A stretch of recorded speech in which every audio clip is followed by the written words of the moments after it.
Hi అండి. ఈరోజు మా ఇంట్లో ఇదిగో కోడిగుడ్లు టమాటా అండి. దీని ప్రాసెస్ ఎలాగో చెప్తాను.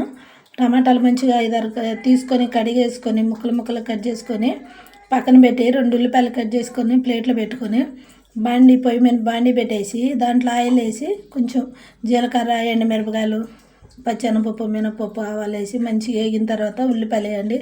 ఉల్లిపాయలు కూడా వేగిన తర్వాత టమాటా ముక్కలు వేయండి. టమాటా ముక్కలు వేసిన తర్వాత కొంచెం కరివేపాకు వేయండి. ఎందుకంటే కరివేపాకు ఉల్లిపాయల కంటే టమాటాలు వేస్తే మంచి సువాసన వచ్చిందండి.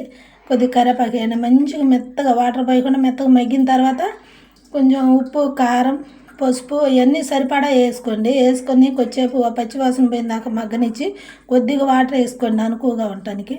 ఆ వాటర్ వేసిన తర్వాత అవి బాగా మంచిగా మగ్గుతుంది, కొంచెం దగ్గరకు వచ్చింది, గ్రేవీగా ఉందన్నప్పుడు గుడ్లన్నీ తీసుకొని 4-5 గుడ్లు తీసుకొని గుడ్లు పగలగొట్టేసి ఆ కూర మీద వేసేయండి. కూర మీద వేసి సిమ్లో పెట్టి పొయ్యి మూత పెట్టేయండి.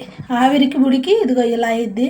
చాలా అంటే చాలా టేస్టీగా ఉండిద్దండి. చూడండి, ట్రై చేయండి. మీరు కూడా ఇలా వండుకోండి, చాలా బాగుంటుందండి. మీకు నచ్చిద్ది అని అనుకుంటున్నాను. నేను నచ్చింది, చాలా రుచిగా ఉండిద్దండి. సింపుల్గా ఉండిద్ది కూర కూడా వండుకోవటానికి. మీరు ఎట్లా వండుకోవాలన్నా కానీ సింపుల్గా, చాలా సింపుల్గా, చాలా అంటే చాలా ఈజీగా ఉండిద్ది. ట్రై చేయండి, ఓకేనా అండి.